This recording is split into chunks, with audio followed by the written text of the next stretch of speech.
You know what's harder than building something that works? Becoming someone who doesn't break when it matters. I've launched rockets. I've bet everything on ideas people called impossible. But trust isn't something you engineer in a lab or force through sheer will. It's built in the quiet moments when no one's watching, when you choose to stay instead of run, when you keep your word even when it costs you something. I used to think trust was given. That if I worked hard enough, if I proved myself loudly enough, people would just believe in me.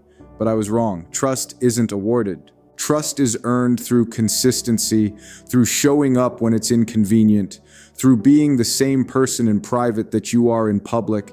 And here's what terrifies me. I'm still learning this, still becoming it, because the person you want to trust isn't the one who's already perfect. It's the one who's willing to rebuild themselves piece by piece into someone worth believing in. I used to think I was trustworthy because I said I was, because I meant it. Because when I made a promise, I genuinely believed I'd keep it. But meaning something and doing something aren't the same thing. And here's what nobody told me. Trust isn't built on intention, it's built on behavior, on what you do when no one's watching, on whether your actions match your words when the pressure hits and everything inside you wants to run. You judge yourself by your intentions. I did too. I'd think, well, I meant to call her back. I was going to be there, but I wanted to follow through. But circumstances changed, and those justifications felt real. They felt valid. But to everyone else, to her, they just saw someone who didn't show up, someone whose words carried less weight every time. The gap between what I said and what I did got wider. That's when I realized something. Trust is a system, and like any system, it only proves itself under pressure. A rocket engine looks perfect on the ground, but you don't know if it works until you ignite it and watch whether it holds or explodes. Relationships are the same. You can say you're reliable and everything's easy, but who are you when it's inconvenient? When keeping your word costs you something, you don't want to give up. Here's what I learned the hard way. Becoming someone worth trusting isn't about one big moment. It's not the grand gesture. It's not the apology speech or the expensive gift or the tearful promise that this time will be different.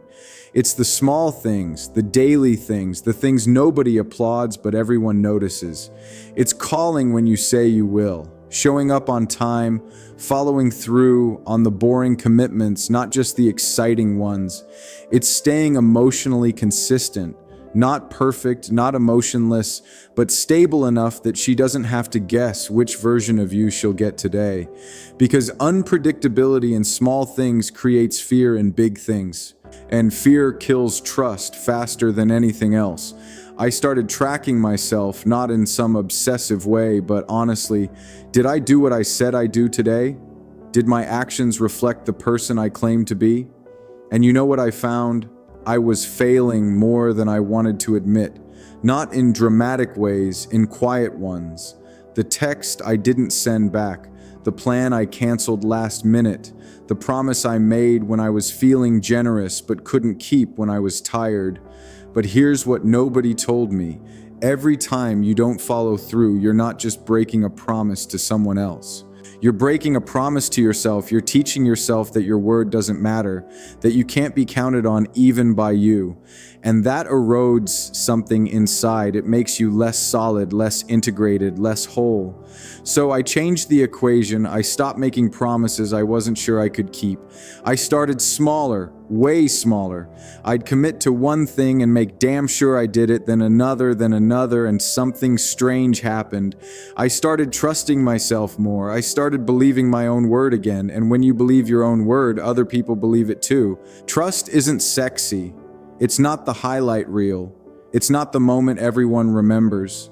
It's the accumulation of 1,000 small decisions where you chose to be consistent instead of convenient. Where you stayed when it was easier to leave, where you told the truth even when a lie would have worked. Those moments don't get applauded, but they get remembered, they get felt. They build the foundation of something real. And look, I'm not saying I'm perfect at this, I'm not. There are still days I fall short, days I choose comfort over commitment, days I disappoint her and disappoint myself.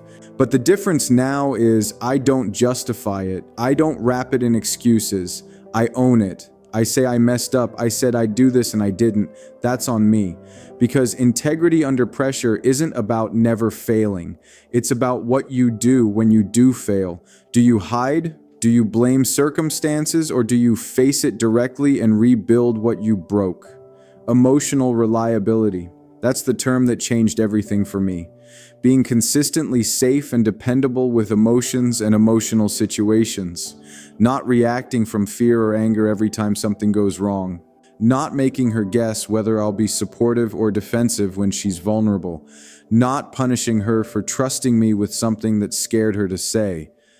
That's the kind of trustworthiness that actually matters. The kind that creates space for real intimacy. You want to know the truth? Becoming someone worth trusting is harder than any business I've built, harder than any challenge I faced in a boardroom or a lab, because it requires something most people aren't willing to give: daily consistency with no immediate reward. It requires showing up when you don't feel like it, staying calm when you want to react. Choosing integrity when cutting corners would be easier. It requires you to act congruently with your values even when nobody's watching. And the hardest part, you can't fake this. You can't perform it because people, especially her, they don't see your intentions. They see your patterns. They see whether you're the same person in private that you are in public, whether your behavior matches your words, whether the system holds when the pressure hits. So here's what I'm doing. I'm building that system day by day, promise by promise. I'm becoming someone whose word means something. Someone who doesn't just talk about love or loyalty or commitment, but lives it in the unsexy, unnoticed, everyday moments that actually build trust. I'm learning that actions carry more weight than words ever could. That trust isn't declared, it's demonstrated. And it's demonstrated most powerfully in the small, repeated choices that prove you're the same person she thought you were, even when it cost you something to be that person. There's a version of me I thought I was. Confident, capable, someone who had it together. And then there's the version that actually shows up when things get hard. The one who gets defensive when criticized, who withdraws when vulnerable, who says he wants intimacy but flinches when it gets too close. That gap between who I think I am and who I actually am. Yeah, that's where trust dies. Self-awareness isn't comfortable. It's looking directly at the parts of yourself you'd rather ignore, the patterns you repeat, the ways you hurt people without meaning to, the defenses you built so long ago you forgot they were there. I thought I knew myself. I thought awareness was about knowing your strengths, your goals, your values. But real self-awareness is darker than that. It's seeing your triggers, your emotional wounds, the ways you sabotage connection, because being vulnerable feels more dangerous than being alone. You want to know what changed for me? I stopped defending myself, not to her, to myself.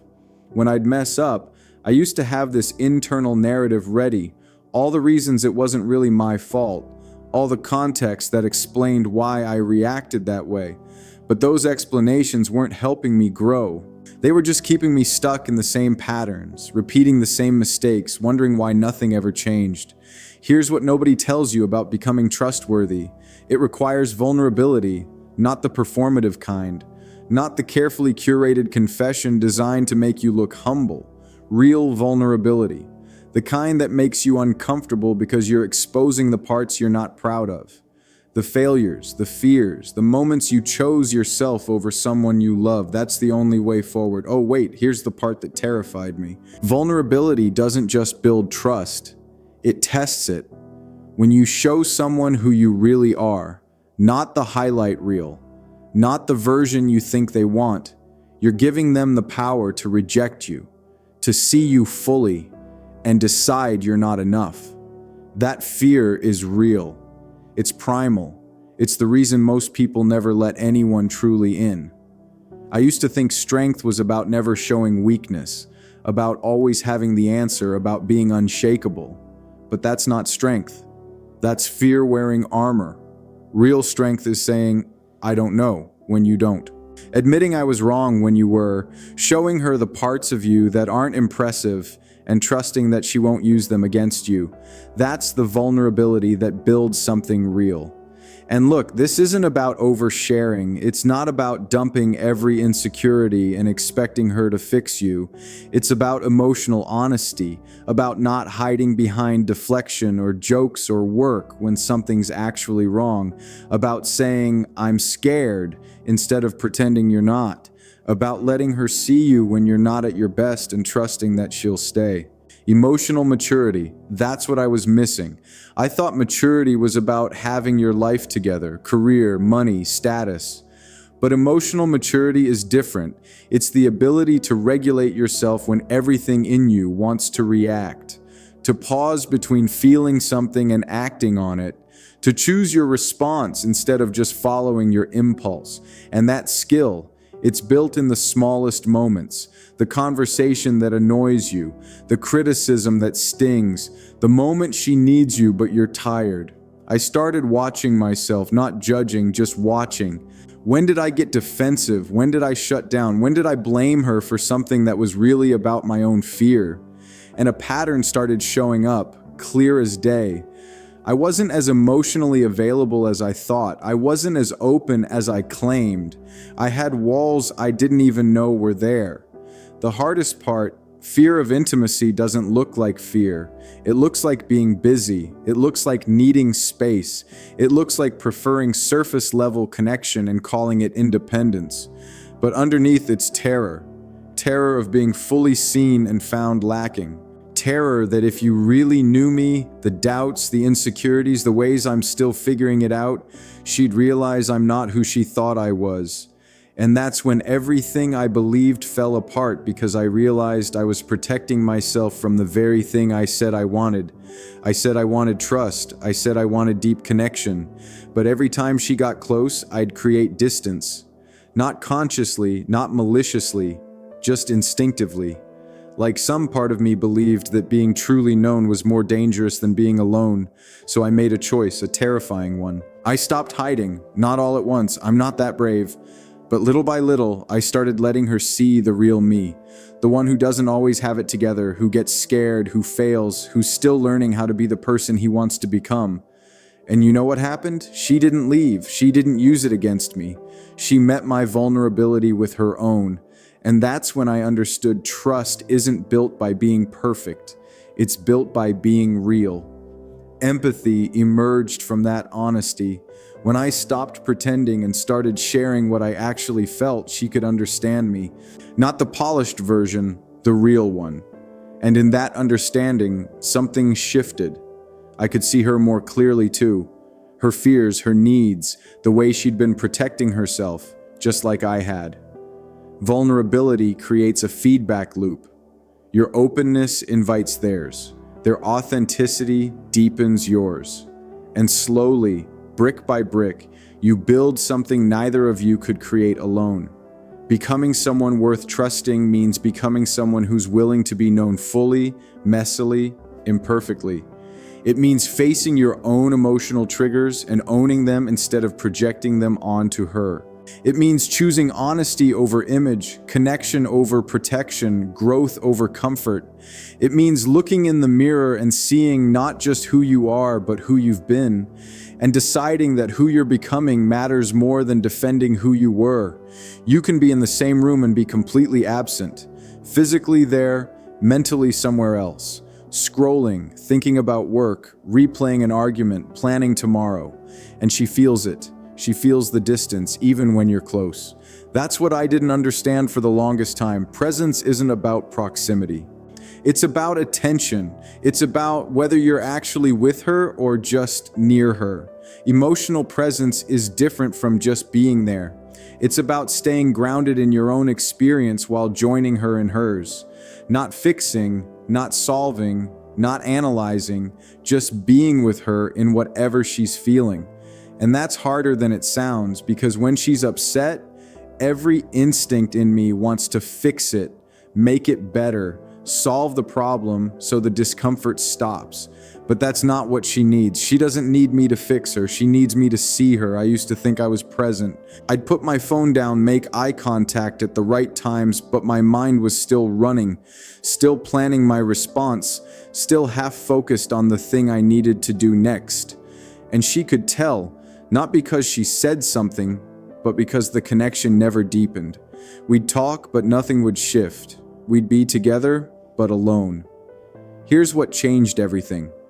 I stopped performing presence and started practicing it.